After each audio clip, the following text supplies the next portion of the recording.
is more than just alligators. We have crocodiles here too, and all kinds of other animals. But today, we're gonna feed out so much meat to all of our crocodiles at Gatorland. But what are you doing? I'm weighing the meat. You're getting all the chicken all over the scale. Yeah, well. That's not, here, put it in here first. We don't know how much the bucket weighs. With the crocodile, we're gonna worry about like half a pound a bucket now. All right, that's good. Just now stand on it and get the base. And then you get the bucket, nope, and then we can subtract it, and that's how much it weighs. Nope. Well, we don't have to put it on the camera, but you. No, you get in there. You're being uncooperative. I'm going back inside. One bucket weighs 26.6 pounds. This, and a whole entire another cartload. How many pounds of chicken is that? Who's the math guy? I mean, if it's 25 pounds, if we had 4 buckets, it's 100 pounds. 100 pounds. We got Oscar for this one because when you go in with saltwater crocodiles, you want to have as many sets of eyes as possible. So we have camera eyes, and we have Oscar eyes, and we have Mike eyes. Oscar has been working with a crocodile, saltwater crocodile named Lizzie. So we're gonna get Oscar to feed Lizzie, and Mike watches Morton. So it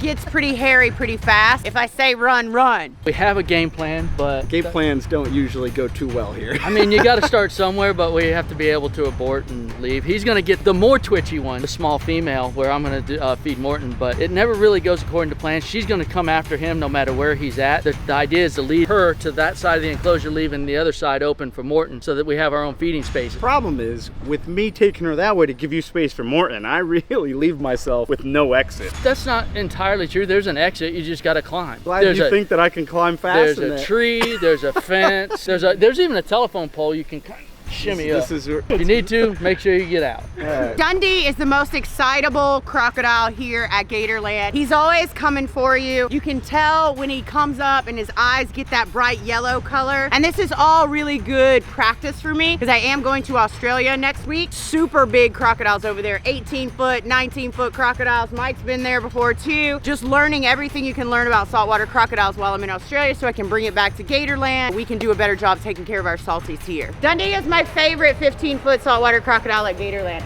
I break all my favorites down into categories. Chainsaw's still defending her nest, so I don't know if she's gonna chase after us for food response or nesting, so we probably ought to split up in one take. I take Ricardo. We were supposed to do like rock, paper, scissors. No, Chainsaw's way faster. That's why we do this. No, 2 out of 3. I already called it. I got dibs. I'll feed Ricardo on the rock because he's really good and smart and he'll come right there, and then Mike can get chased all around by Chainsaw. The only problem happens if we're on that side of the tree and they split the difference. If they split the tree, one of them on one side, one of them on the other, there's no way to get back out. And they usually split us up when we get in there because they're smart. Wait a minute, can we go back to this whole choosing animals thing? Because I've been working with Ricardo a really long time and I feel like that would disrupt his He conditioning. whispered in my ear and told me he needed some fresh meat. And you're gonna use the rock as a table? Yes. We call it table rock. We don't really, but I just said that. And I don't know that I have the key. Hold on. None of my keys work on that. This is Oscar's fault. Come on, I'm running out. Nope, that one didn't work. We can save this till later, I guess. Entertainment and copy, available entertainment. I need to get into the Cuban exhibit across from Zipline, and we put that new lock on there. I don't have a key. Yeah, 10-4. Give me 1 second. I'll be there in a minute. There's probably 25 keys on here. I keep my keys organized. Doesn't look organized. While we're waiting on Jesse to get to the Cubans with the keys, we are gonna go feed 2 of our American crocodiles that are very rambunctious. They hydroplane across the water. This American crocodile thinks that it's a saltwater crocodile and behaves as such. You guys aren't gonna believe this. That's typical. That's him. It's good that he came over here because that gives us a chance to go into the back. Happens fast. Hi! Oh. That's gone, man. Settle down. Take it easy. American crocs are supposed to be more of a docile species. Nobody told him. That's why you have an extra. It might only work with his key. I don't know.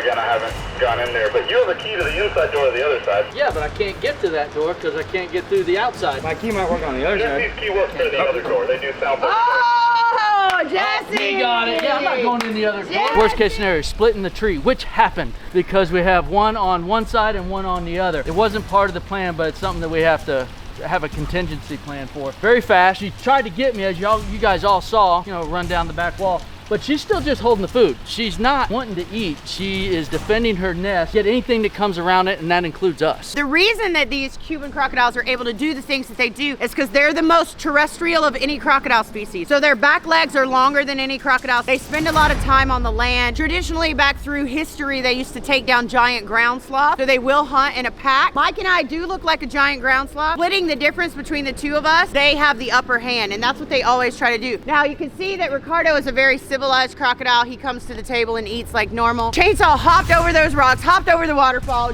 went after Mike like crazy, and all I could do was scream. We're gonna do this whole rock, paper, scissors. I keep getting the fast ones. Like, you got tennis shoes on, I got boots on. More protection. Do you want to hear a secret about my boots? Do I always buy my boots one size too big? Because I feel like if a crocodile grabs it, grab it. What? That's how slick I am. Smart wool. I'd be happy for an endorsement or a sponsorship. Food facts about crocodilians. There's some myths out there I'm gonna bust a little bit, because there's a lot of people who think that alligators and crocodiles eat every single day. Me and Oscar gotta do one too. You say the tonnage. Stay here. But these animals don't eat all the time. 50 or so crocodiles, and we get a pallet of chicken every month. Just goes dedicated to those guys. As far as a park is concerned, we get deliveries about every other 10, 15 days, and it's 150 tons of fish, chicken, and red meat the entire year to feed all the animals we have in this park. Next up is the biggest crocodile at Gatorland, Lyall the Nile crocodile. He's coming up next, and we're gonna give him some of these big old chickens. But first things first, we gotta find Lyall. And I don't even know where he is. I don't even see him. I don't know how you miss a 16-foot Nile crocodile. Lyall! Lyall, let's go! We're gonna try to turn the music on and see if that brings Lyall over. That's his intro music. Lyall! Hey, come on, Bubba. Come on, boy. Am I good behind me? Yeah. This is our largest animal. He's a Nile crocodile. All right, big fella. Behind you, Mike. That's Lyall's alligator girlfriend. Here, let me get her out of the way. Is that Tamale? Yeah, that's Tamale. Well, Tamale's the cutest. We're not trying to feed Tamale. I know, but Tamale took over. Pretty alligator, but... Tamale, you're being really brave with Lyall back there. Get out of here.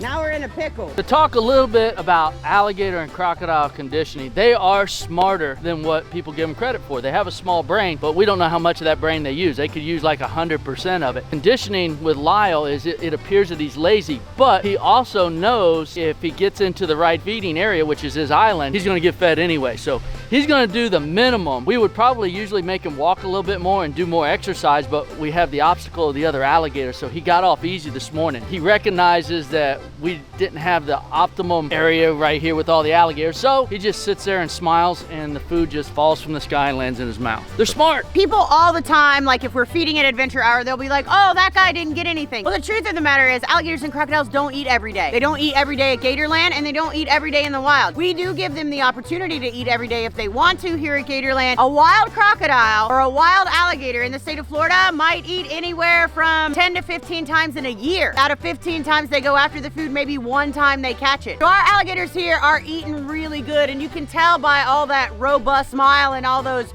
big jowls they got. Right now, we're gonna go and feed Blondie and Sultan. Mike's favorite crocodile is Sultan. Go give Sultan and Blondie some food.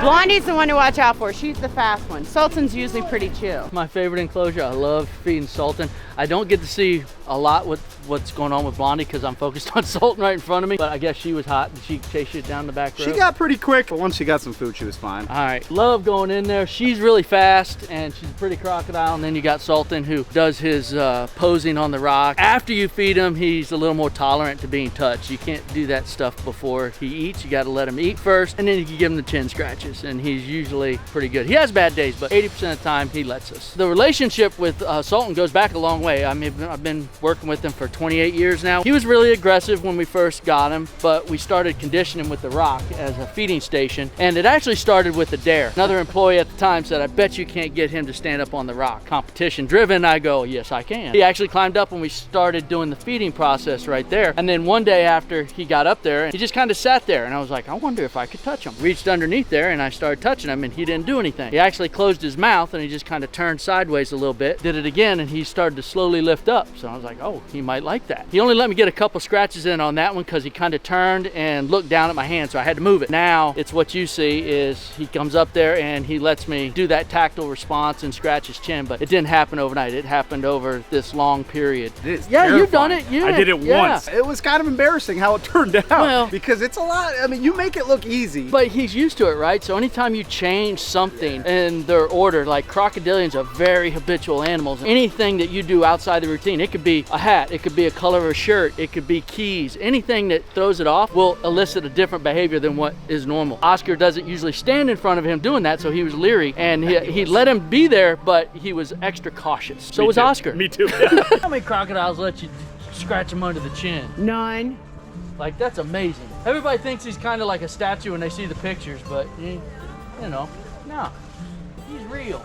He's a real crocodile. What are you doing? We're supposed to be feeding crocodiles. Testing the water, so to speak, to see You're what not she's in gonna it. do. You ain't testing if you're not in it. She came right over and she's sitting right below She's us. hungry. That's why Mike's so young and youthful, because he's always picking up gates. Share this video so we can pay for a new gate. She's pretty calm. Pressure. Come on. Whoop, whoop, whoop. Whoa! Don't miss. Get it, Crusher. Look how big that crocodile is. Spicy today, isn't he? Oh! Look up. Whoop, whoop, whoop. He is moving fast. So Bone Crusher doesn't have a lot of teeth, as you can see, but he does have some that are coming back in. And he hasn't always lived with us. He lived at a different place where they were feeding him nutria, and those nutria were being shot. And so that lead has taken away a lot of his teeth. Now he's on a different diet, a whole prey diet, and his teeth are finally starting to come back through. So we're really proud of his 3 little teeth. And these are American crocodiles. So they live here in South Florida. They also live in Jamaica, Cuba, all throughout the Caribbean. And they're called American crocodiles because, like, Central America, not like America.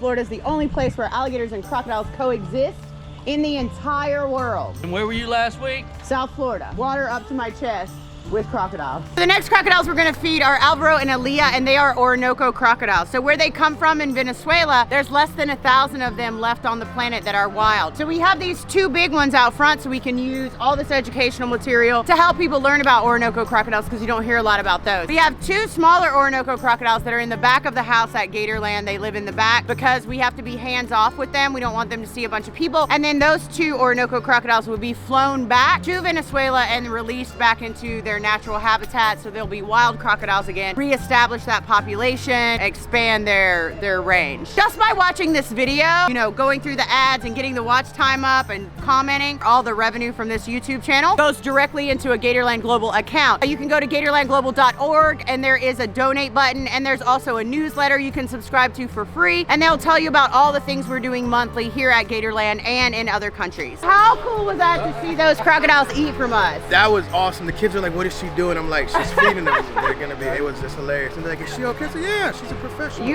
you guys excited? Was that cool? That's awesome. And it's always so great when a bunch of people come out and they watch us and they feed the crocodiles, and then we get to talk to them after the fact. Now they're gonna go ride the swamp buggy. For some smaller crocodilians, that's gonna be a lot smaller meals. They don't need the food like we do. We eat constantly because that food breaks down into energy. But with crocodilians, most of their energy comes from the sun and that heat up. About to go in with Walter and Jesse, 2 American crocodiles. Threatened species, but one of my absolute favorite. Walter's doing pretty good with his conditioning and his training. He listens pretty well. Jesse, on the other hand, does not. Now, she used to be very shy and not come up. She's gonna be the little ankle grabber. It's gonna try to grab me the whole time. Now, Walter gets a little overstimulated. He's like a giant child that's just overly excited. And it's been pretty hot, so we're gonna see how he does today. No matter how much of a plan you have, you really can't predict what's gonna happen in there. Some days his conditioning goes real great. Some days it gets a little crazy and it gets a little sketchy in there. Biggest thing is confined space, right? The best thing you can have with working with crocodiles is space, because you don't know if you have to go left, right, back, forward. You may have to do a series of those things. If you're in a confined space, you're limited to what your choices are. So corners become a real problem. So you got to try and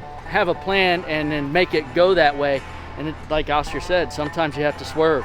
and we have to get in between. I'd say 9 out of 10 times it becomes critical thinking, becomes plan B. Probably more than we get plan A. I think you're right. That might be it might be a higher percentage. I hope you like this video. Do us a favor, check that like button, chomp those notifications on, and please don't forget to subscribe to this channel. We fed a bunch of cool crocodiles today, but we have a special guest coming up that's gonna be in our video next week. We're gonna do a check-in with Jaws. We're gonna do a check-in with Jolene. Some other things at Gatorland that you really don't get to see that often. We're super stoked about it. Guess in the comments below and let us know who you think is coming to Gatorland. Am I allowed to answer? Yeah. I know who it is.